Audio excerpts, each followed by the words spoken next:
سابق prime minister بانی P T I اور ان کے جو وزیر خارجہ شاہمود قریشی صاحب، ان کو ناظرین 10 سال کی سزا سنا دی گئی ہے۔ آج ہوا کچھ یوں کہ ظاہر ہے آپ دیکھ رہے ہیں کافی دنوں سے یہ کیس چل رہا تھا، اور یہ کیس جج ابو الحسنات محمد ذوالقرنین صاحب کی عدالت نے یہ کیس سنا، اور یہ سارے کا سارا جو کیس ہے ظاہر ہے جیل کے اندر ٹرائل ہوا۔ کہنے کو تو یہ اوپن ٹرائل ہے، لیکن ظاہر ہے جیل کے اندر وہ کچھ سیکیورٹی کے معاملات تھے، ان کو مد نظر رکھتے ہوئے یہ سارے کا سارا وہاں پہ معاملہ چلا۔ یہ ایک اسپیشل کورٹ ناظرین بنا تھا، اور یہ آفیشیل سیکرٹ ایکٹ کے تحت یہ سارے کا سارا مقدمہ چلا۔ ظاہر ہے ناظرین اس کیس کے حوالے سے ہمیں مختلف جو وکلاء کی آراء سامنے آ رہی ہے، اپنے جو پینلسٹ ہیں حسن ایوب اور چودھری غلام حسین صاحب، ان کی آراء آپ کے سکھیں گے، لیکن ظاہر ہے جس انداز سے اس کیس کو چلایا گیا، اور خاص طور پر پچھلے 3-4 دنوں کے دوران، کیا یہ جو بانی پی ٹی آئی اور شاہمود قریشی صاحب کے وکلاء کی جو لیک لسٹر پرفارمنس ہے، یا وہ وہاں پہ عدالت میں پہنچ نہیں پائے، تو پھر جو ہے کورٹ کو خود ہی جو ہے وہاں پہ ڈیفنس کونسل اپوائنٹ کرنے پڑے، اور ظاہر ہے جن کو بانی پی ٹی آئی اور شاہمود قریشی صاحب نے ماننے سے انکار کر دیا، تو بظاہر تو ہمیں یہی پتا چل رہا ہے کہ وہ جو وکلاء تھے وہ پہلے ایک سائڈ پہ تھے، اور پھر دونوں سائڈوں سے، مطلب ڈیفنس کونسل بھی اور پروسیکیوشن جو ہے وہ دونوں جو ہے وہ ایک ہی سائڈ پہ ہمیں وہ ظاہر ہے گورنمنٹ نے اپوائنٹ کیے۔ تو یہ ایک الزام لگا، اور ظاہر ہے اس کے اوپر اعتراض اٹھایا گیا کہ جناب اعلیٰ اس کو ہم نہیں مانیں گے۔ اینی ویز آج یہ کیس اس کا فیصلہ ہو گیا ہے، 10 سال کی جو سزا دونوں حضرات کو۔ اور ظاہر ہے پہلے تو بانی پی ٹی آئی تو پہلے ہی الیکشن سے آؤٹ تھے، اگر میں غلط نہیں ہوں تو ایک جو ہے کانسٹیچوئنسی سے شاہمود قریشی صاحب کو سندھ میں ان کو اجازت ملی ہوئی تھی الیکشن لڑنے کی۔ اب میرے خیال میں جو خبر یہی آ رہی ہے کہ وہ جو چانس تھا وہ بھی ان کا ختم ہو گیا۔ لیکن جب یہ ناظرین فیصلہ سنایا گیا، اس کے بعد اس کے اوپر مختلف جو ہے وکلاء کی جو ایکسپرٹس ہیں ان کی رائے آنا شروع ہو گئی مختلف ٹیلی ویژن اسکرینز کے اوپر۔ تو ان کی آراء کیا، سب سے پہلے سابقہ اٹارنی جنرل ہے پاکستان مسلم لیگ نون کے اشتر صاحب، انہوں نے اس کیس کی جو جب سزا آئی اس کے اوپر کیا رد عمل دیا، آپ کے سامنے رکھتے ہیں؟ اس میں ڈیو پروسیس کو ایک تو فالو کیا گیا ہے۔ میرا تو خیال ہے کہ جو سزا سنائی گئی ہے وہ بھی شاید کم ہی ہے، کیونکہ یہ تو ایک اندناک سا معاملہ تھا جس میں بالکل پرواہ نہیں کی وزیر اعظم نے کہ وہ ملک کی سالمیت کے اوپر اس کے کیا اثرات ہوں گے۔ میرے خیال میں تو یہ ایک ایسا کیس ہے جس کو قرار واقعی سزا ہونی چاہیے۔ ناظرین ظاہر ہے وہ سائفر کا معاملہ ہے، جو 342 کا بیان ہے جو کسی بھی کیس کے جو اہتمام کے اوپر ایکیوز دیتا ہے، اس کے مطابق بانی پی ٹی آئی نے کہا کہ جی میرے دفتر سے وہ غائب ہو گیا تھا، اور میں نے انکوائری بھی وہ جو ہے اس ٹائم ڈائریکٹ کی تھی، لیکن مجھے نہیں پتا وہ کہاں ہے، وہ میرے پاس نہیں ہے۔ لیکن وہ سائفر چونکہ ان کے ہاتھ سے گم ہوا، جس انداز سے انہوں نے استعمال کیا، ان کے اوپر الزام یہ تھا کہ سیاسی مقصد کے لیے ملک کی جو نیشنل سیکیورٹی ہے اس کو داؤ پہ لگایا گیا۔ اس کے بعد ناظرین ظاہر ہے علی ظفر صاحب وہ سینیٹر بھی ہیں پاکستان تحریک انصاف کے، اور پاکستان تحریک انصاف کے مختلف جو کیسز ہیں مختلف عدالتوں کے اندر وہ لڑ بھی رہے ہیں کچھ عرصے سے۔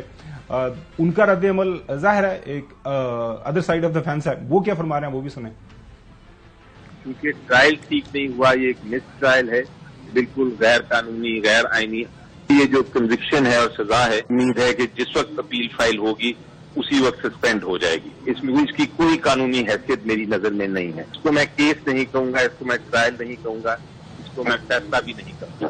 بالکل ایک کاغذ کا ٹکڑا ہے جو کہ جس کو ماننے کی ضرورت بھی نہیں ہے۔ ناظرین جو ظاہر ہے حامد خان صاحب، ان کا پرانا تعلق تو پی ٹی آئی سے رہا ہے، لیکن کچھ عرصہ آپ کو پتا ہے وہ ان کی لڑائی بھی ہو گئی تھی بانی پی ٹی آئی سے۔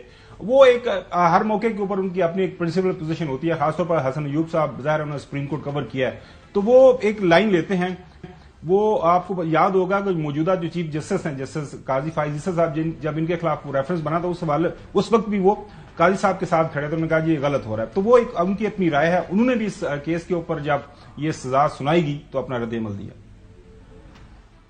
تو ساری کاروائی غیر آئینی اور غیر قانونی ہوئی ہے۔ ڈیفینس کاؤنسل جو ایکچولی پروسیکیوشن کا حصہ ہے، وہ پروسیکیوشن ٹیم میں سے ایک شخص کو سلیکٹ کر کے بطور ڈیفینس کاؤنسل کے لگایا گیا ہے۔ اس کا مقصد صرف اور صرف یہ گارنٹی کرنا ہے کہ کنوکشن ہو سکے۔ ناظرین اس کے بعد ہم نے دیکھا کہ پاکستان مسلم لیگ نون کے جو لیڈران ہیں ان کی طرف سے بڑی دلچسپ جو ہے جو رائے سامنے آئی، ان کے بیانات اس سزا کے حوالے سے ان کے اوپر جانے سے پہلے اپنے پینل سے یہ جو آج کی سزا ہوئی ہے، حسن آپ کا ایکسپیرینس بھی چونکہ ہے، کورٹ رپورٹنگ آپ نے کافی عرصہ کیا ہے، امیڈیٹ ریئیکشن آپ کا کیا ہے؟ 10 سال جو سزا دونوں کو، اور ایک جو الزام لگ رہا ہے، ظاہر ہے جو ڈیفنس کونسل ہے، جو پی ٹی آئی والے لوگ ہیں، وہ یہ کہہ رہے ہیں کہ انصاف ہوتا ہوا نظر بھی آنا چاہیے، لیکن وہ ایک دن کے اندر 25 وہ وٹنسز بھگت گئے اور رات کو 1 بجے تک چلتی رہی. تو پاکستان کے اندر یہ جو ایک انپریسیڈنٹڈ ہوا ہے یا اس طرح کے معاملات کے اندر ایسا ہوتا ہے؟ نہیں، کئی مقدمات میں سزائیں تو رات کو ہوئی ہیں، یہ تو سزا رات کو نہیں سنائے گی، یہ تو صبح سنائی گی ہے. پہلی بات تو یہ ہے. ہاں ٹرائل تو چلا ہے، لیکن یہ میرے سامنے سپریم کورٹ کا آرڈر ہے، یہ جو میرے خیال سے 22 دسمبر 2023 کا ہے. اس کا اگر پیراگراف 8 دیکھیں، جسٹس منصور شاہ اس کے جو انہوں نے بیل دی تھی، تو یہ اس میں انہوں نے یہ کہا ہے کہ آپ اس کو ایکسپیڈیشسلی جو ہے کنکلوژن کی طرف لے کر جائیں ٹرائل کو. تو یہ سپریم کورٹ کی ڈائریکشن تھی، یعنی ٹرائل کورٹ کو، تو پھر اس سے باہر تو نہیں نکل سکتا نا ٹرائل کورٹ سپریم کورٹ کی طرف سے، جس میں بیل گرانٹ ہوئی ہے بانی چیئرمین تحریک انصاف کو اور ان کو شاہ محمود قریشی صاحب کو. تو یہ تو آپ کی رائے میں یہ سارا ہیسٹ میں نہیں ہے. اور بیسیکلی آپ یہ دیکھیں نا کہ اس معاملے کو اس کو 2-3 مرتبہ جو دوبارہ جو سٹیٹمنٹس تھی ریکارڈ کرنے کا کہا، جو ان کی شہادتیں پہلے قلم بند ہو چکی تھیں ان کو نل اینڈ وائڈ قرار دیا ہائی کورٹ کی جانب سے بھی اور مختلف یعنی اسٹیجز کے اوپر. تو پھر یعنی اس میں خاصا وقت لگ چکا ہے، یہ اس سے پہلے کنکلوڈ ہونا چاہیے تھا، ابھی یہ تاخیر نہیں ہوئی. دوسری بات یہ ہے کہ سزائیں بھی کم ہوئی ہیں. جو علیمہ خان صاحبہ کا اپنا میں دیکھ رہا تھا، جو وہ ایک نجی ٹیلی ویژن چینل نے ان کا ٹویٹ کیا ان کی فوٹو لگا کر، جس میں وہ کہہ رہی تھی کہ ان کو توقع تھی کہ اس میں ان کو سزائے موت ہوگی. تو یہ 10 ایئرز امپریزنمنٹ ہے. یعنی آپ کی نظر میں کتنی ہونی چاہیے تھی اس طرح کے کیس کے اندر سزا؟